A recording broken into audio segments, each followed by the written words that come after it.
अस्सलामु अलैकुम वरहमतुल्लाहि वबरकातुहू नहमदुहू व नसल्ली अला रसूलिहिल करीम अम्मा बाद फ़क़द क़ाल रसूलुल्लाहि सल्लल्लाहु अलैहि वसल्लम मन यहदिल्लाहु फला मुदिल्ल लहु व मन युद्लिलहु फला हादिय लहु व नशहदु अन ला इलाहा इल्लल्लाह वहदहु ला शरीक लहु व नशहदु अन्न मुहम्मदन अब्दुहु व रसूलुहु व क़ाल इन्न अस्दक़ खैर हदीस किताबुल्लाह व खैरिल हदी मुहम्मदिन सल्लल्लाहु अलैहि वसल्लम व शर्रुल उमूर मुहदसातुहा व कुल्लु मुहदसतिन बिदअह व कुल्लु बिदअतिन ज़लालह व कुल्लु ज़लालतिन फिन्नार।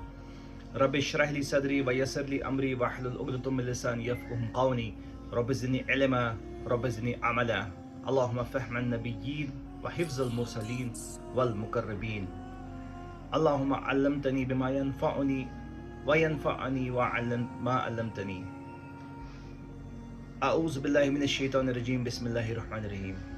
मेरे प्यारे अजीज़ों, दोस्तों, बुज़ुर्गों, बहनों, भाइयों, रिवाइवर ऑफ सुन्ना की इस्लामिक चैनल में आपका खैर मकदम है। सबसे पहले मैं आप सबसे गुजारिश करना चाहूँगा कि नीचे दिए गए सब्सक्राइब बटन को, या अगर आप इंस्टाग्राम पे देख रहे हैं तो नीचे दिए गए फॉलो बटन को क्लिक करके हमारी चैनल को लाइक और सब्सक्राइब करें, क्योंकि ये एक सदका जारिया है जो आपके नामाए आमाल में लिखा जाएगा और इस दुनिया से निकल जाने के बाद, इंतकाल कर जाने के बाद भी आपका जो है नामाए आमाल, आपका जो है सदका जारिया का मीटर वो चलते रहेगा मुसलसल। तो चलिए दोस्तों, आज की हम नई सीरीज़ जो अब शुरू करने वाले हैं वो है कुरान करीम में से तज़किरे या कुरान करीम में से लेसन्स, इबरतें। इसमें हम कुरान करीम, अल्लाह की जो किताब है, उसमें से वाज़ेहा दलीलें आपके सामने लेके आएंगे।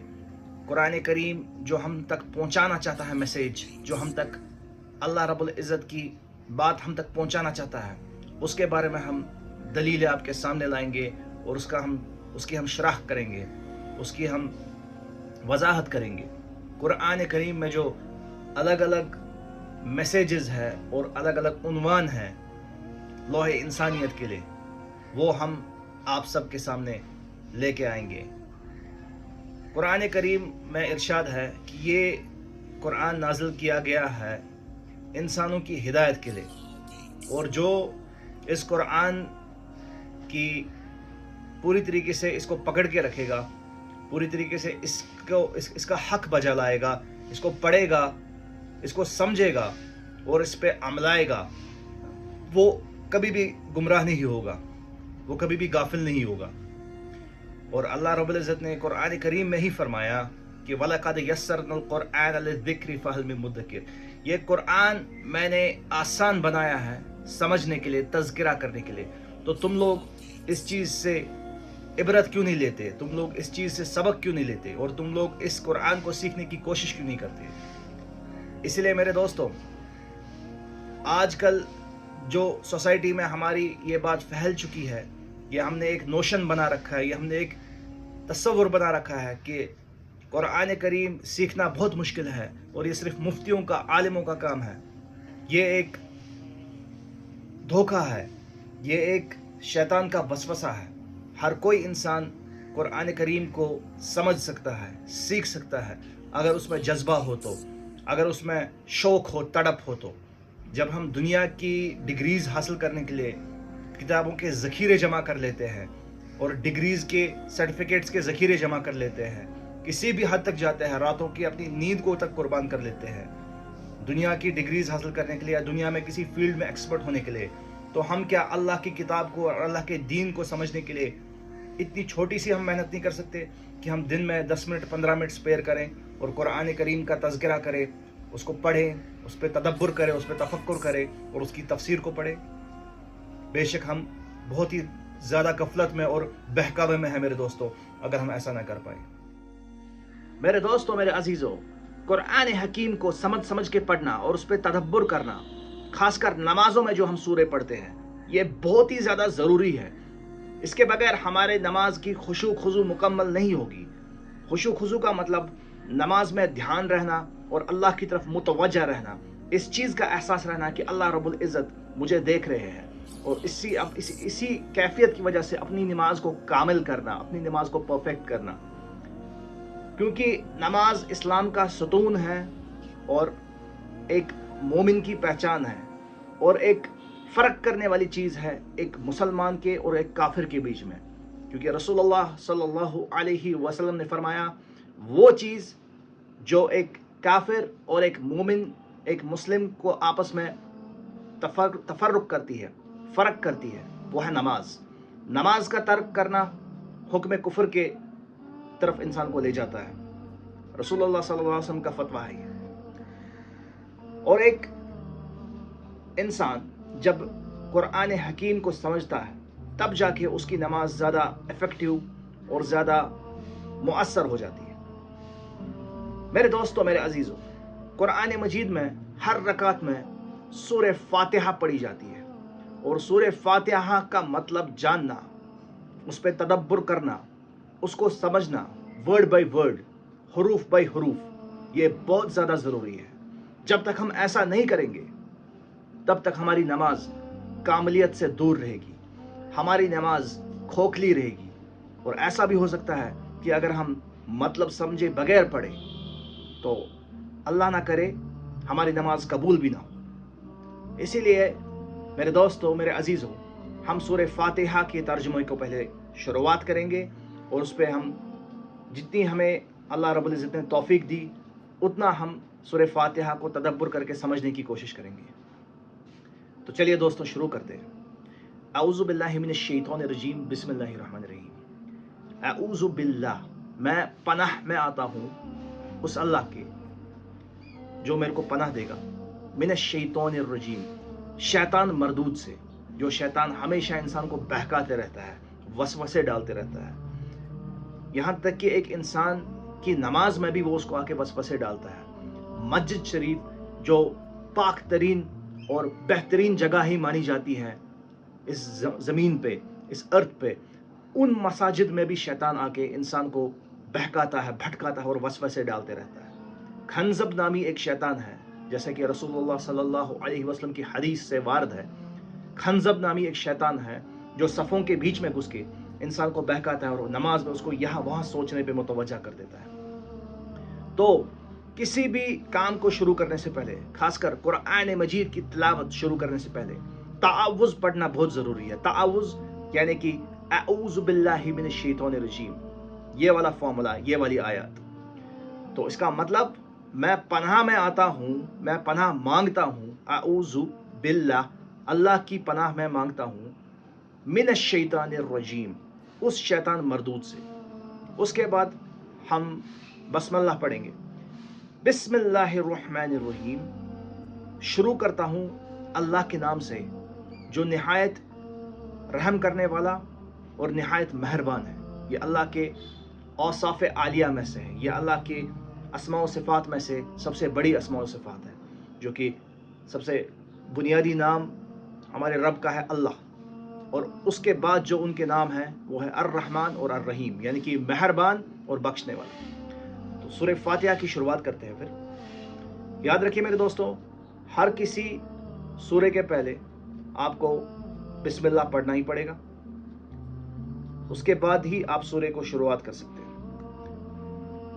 तो सूरह फातिहा पे हम आते हैं। अल्हम्दुलिल्लाहि रब्बिल आलमीन, यानी कि तमाम हम्द है, तारीफ़ें हैं, लिल्लाह, अल्हम्दुलिल्लाह, उस रब के लिए जो अल्लाह है।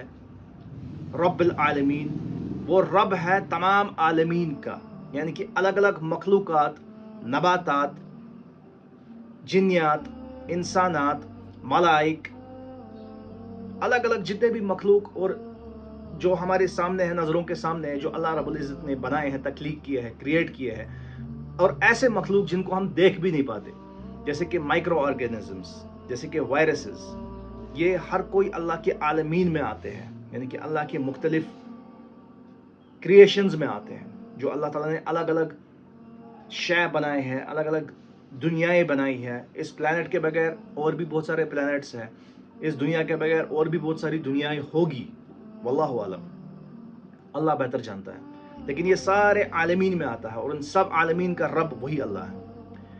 अर्रहमानिर रहीम, वो रहमान भी है और रहीम भी है, यानी कि बहुत ही ज़्यादा मेहरबान है अपने बंदों पे, बहुत ही ज़्यादा नियामतें जिसने अता करवाई हो।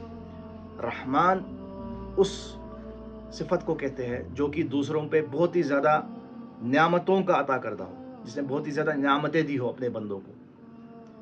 اور رحیم، وہ رحیم بھی ہے، رحم کرنے والا ہے، گناہوں کو بخشتا ہے. اس کے بندے اتنے زیادہ گناہ کرتے ہیں، اتنی زیادہ نافرمانیاں کرتے ہیں، لمٹس کراس کرتے ہیں، اپنی شریعت کی خلاف ورزیاں کرتے ہیں، اس کا جو ڈیوائن لا ہے، اس کا جو قانون ہے، اس کو بار بار توڑتے ہیں حرام کردہ عمل کر کے، پھر بھی وہ ان پہ رحم کرتا ہے. تو وہ رحمان بھی ہے اور رحیم بھی ہے. مالک یوم الدین، وہ مالک ہے یوم الدین کا، یعنی کہ اس دن کا جس دن سب کو واپس اٹھ کھڑا ہونا ہے، یعنی کہ قیامت کے دن کا وہ مالک ہے، جس دن سب کا حساب لگے گا. ایاک نعبد و ایاک نستعین، بے شک یہاں پہ جو دعا ہے یہ توحید پہ مبنی ہے. یہ جو دعا ہے سب سے پہلے سورہ فاتحہ میں ہی آئی ہے، جہاں پہ اللہ رب العزت اپنے بندوں کو توحید کی اہمیت اور توحید کی جو امپورٹنس ہے اس کے بارے میں علم دے رہے اور سکھا رہے. ایاک نعبد، بے شک ہم تیری ہی عبادت کرتے ہیں، تیرے بغیر کسی اور کو پوجتے نہیں ہیں، تیرے بغیر کسی اور کے سامنے سجدے نہیں کرتے، تیرے بغیر کسی اور کے لیے نمازیں نہیں پڑھتے، تیرے بغیر کسی اور کے لیے روزے نہیں رکھتے، تیرے بغیر کسی اور کے لیے صدقہ نہیں دیتے، خرچاتے نہیں کسی اور کی راہ میں، تیرے بغیر کسی اور کے لیے جانور قربان نہیں کرتے. ساری عبادتیں جو ہے اس کا نشان تیری طرف ہی ہوتا ہے، اس کا جو اجر ہے وہ تیرے سے ہی ملنے والا ہے، نفع اور نقصان کا مالک تو ہی. وَإِيَّاكَ نَسْتَعِينُ، اور ہم مانگتے بھی تیرے سے ہیں، استجا ہم تیرے سے ہی کرتے ہیں. ہم تیرے اور اپنے بیچ میں کسی اور وکیل کو کھڑا نہیں کرتے، ہم تیرے اور اپنے بیچ میں کسی اور کارساز کو کھڑا نہیں کرتے. کرتا درتا بھی تو ہے، عطا کرنے والا بھی تو ہے، اور دینے والا، رزق دینے والا، اولاد دینے والا، ساری نعمتیں دینے والا تو ہی ہے، اسی لیے ہم تیرے سے ہی مانگتے ہیں. تو یہاں پہ پہلے ہی توحید کا خلاصہ ہو رہا ہے میرے دوستوں سورہ فاتحہ میں ہی. اور یہ بنیادی دعا ہے جو ایک مسلمان کو، ایک مومن کو بار بار مانگنی چاہیے. ایاک نعبد و ایاک نستعین، ہم تیری ہی عبادت کرتے ہیں اور تیرے سے ہی مانگتے ہیں. اہدنا الصراط المستقیم، اس کے بعد جو دعا ہے وہ سیدھے راہ پہ رہنے کی دعا ہے. یعنی کہ ایک بندہ جو بھٹکاؤں سے، بہکاؤں سے اور شیطان کے وسوسوں سے اور غلط آئیڈیالوجیز سے، غلط دنیائی سسٹمز سے، غلط نظاموں سے، غلط طریقوں سے اور فتنوں سے بچے رہنا چاہتا ہے، اس کے لیے اللہ رب العزت نے یہ دعا وارد کی ہے قرآن مجید میں. اہدنا الصراط المستقیم، کہ اے اللہ ہمیں ہدایت دے صراط المستقیم کی طرف. صراط المستقیم سیدھا راستہ ہے، شریعت کا راستہ ہے، جو ایک انسان کو گائیڈ کرتا ہے، جو ایک انسان کو راہ دکھاتا ہے اللہ کے نور سے، اللہ کے قرآن مجید سے، اور اس کو سیدھے راہ پہ چلاتے چلاتے اپنے منزل مقیم تک پہنچا دیتا ہے، یعنی کہ جنت الفردوس تک پہنچا دیتا ہے. اور صراط المستقیم سے جو بھی راستے دائیں بائیں نکلتے ہیں وہ بہکاوے کے اور بھٹکاوے کے راستے ہیں میرے دوستوں. ایاک نعبد و ایاک نستعین اہدنا الصراط المستقیم صراط الذین انعمت علیہم. کون سا صراط، کون سا راستہ، کون سا برج؟ وہ راستہ الذین انعمت علیہم، جو ان لوگوں نے چن لیا تھا جن پہ تو نے انعام کیا. یہاں پہ کن لوگوں سے مراد ہو رہی ہے میرے دوستوں؟ یہاں پہ ہو رہی ہے اللہ کے نیک ترین بندوں کی جو کیٹیگری ہے، اللہ کے اولیاء کرام ہو، اللہ کے شہداء ہو، جن نے اللہ کے دین کے لیے شہادت دی، لوگوں تک وہ پہنچاتے. صالحین ہو جو نیک عمل کرنے والے ہو، حرام اور حلال کی تمیز کرنے والے ہو. انبیاء علیہ الصلوۃ والسلام جو اللہ کے پیغمبر تھے، حضرت آدم علیہ الصلوۃ والسلام سے لے کر جناب محمد رسول اللہ صلی اللہ علیہ وسلم، جن نے اللہ کے دین کو اس دنیا میں پھیلایا اور جن نے حق اور باطل میں فرق کر کے دیا لوگوں کو. تو یہ سارے لوگ تھے جو صراط المستقیم پہ تھے، اور اللہ تعالیٰ سے ہماری دعا ہے کہ ہمیں بھی اسی صراط المستقیم پہ رکھے. صراط الذین انعمت علیہم، وہ لوگ جس پہ تو نے انعام کیا، جن کو تو نے انعام کیا دنیا میں بھی اور آخرت میں بھی. غیر المغضوب علیہم، نہ کہ وہ لوگ، یہاں پر اب کنٹراسٹ آ رہا ہے، یہاں پر اب فرق آ رہی ہے ان میں اور ان میں. غیر المغضوب علیہم، ویسے لوگ نہیں جن پہ تیرا غضب ہوا. یہ مغضوب کون لوگ ہیں؟ یہاں پر جو اشارہ ہو رہا ہے وہ ہو رہا ہے یہودیوں کی طرف، جوز کی طرف، کیونکہ یہودی ایک ایسی قوم تھی جن نے وقتاً فوقتاً جتنے بھی اللہ کے انبیاء کرام آئے، نبی آئے، چاہے وہ عیسیٰ علیہ السلام تھے یا موسیٰ علیہ السلام تھے، ان کے ساتھ تمسخر کا یعنی کہ مذاق کرنے کا، یا استہزاء کا یعنی کہ ان کی انسلٹ کرنے کا یا ان کی حقارت کرنے کا ارتکاب کیا. کبھی وہ سیدھے راہ پہ چلے نہیں. کچھ گنے چنے ہی لوگ تھے ان میں جن نے صراط المستقیم کا راستہ اپنا لیا، اور اس کے بعد جب نبی پاک صلی اللہ علیہ وسلم کی شریعت آئی، وہ شریعت بھی ان نے قبول نہیں کی. نبی پاک صلی اللہ علیہ وسلم کو وہ آخری رسول قبول کرنے سے وہ کترا گئے، وہ اس چیز سے انکار کر گئے، وہ اس چیز سے ناکار کر گئے. اسی لیے ان پہ اللہ کا غضب ہوا، اور وہ غضب روز معاشر تک اس یہودی قوم پہ رہے گا. غیر المغضوب علیہم ولا الضالین، اور ان میں سے بھی ہمیں شامل نہ کر جو کہ بھٹک گئے. یہاں پہ اشارہ ہو رہا ہے نصاراں کی طرف، کرسچنز کی طرف، کیونکہ وہ لوگ عیسیٰ علیہ السلام کے شریعت پہ تھے جو اللہ کے مقبول ترین نبی تھے. لیکن عیسیٰ علیہ السلام کے بعد نبی پاک صلی اللہ علیہ وسلم کی بشارت آئی اور نبی پاک صلی اللہ علیہ وسلم کی آمد ہوئی، اور اس کے بعد جو پرانی شریعتیں تھیں، عیسیٰ علیہ السلام شریعت موسوی، شریعت عیسوی، وہ ساری منسوخ ہو چکی. وہ ساری شریعتیں جو ہے وہ پرانی ہو چکی، اور وہ شریعت جو ہے ان کی کوئی اس کے بعد اہمیت نہیں رہی، کیونکہ جب شریعت اسلامی آئی اور نبی پاک صلی اللہ علیہ وسلم وہ شریعت لے کے آئے، قرآن مجید لے کے آئے، تو ہر کسی انسان پہ یہ واجب تھا، یہ فرض تھا کہ وہ اس شریعت پہ عمل یافتہ ہو جو کہ نئی شریعت تھی، نہ کہ وہ کی جو منسوخ شدہ شریعتیں تھی پرانی. غیر المغضوب علیہم ولا الضالین، نہ کہ ان میں سے جو کہ بھٹک گئے. تو یہ تھا سورہ فاتحہ.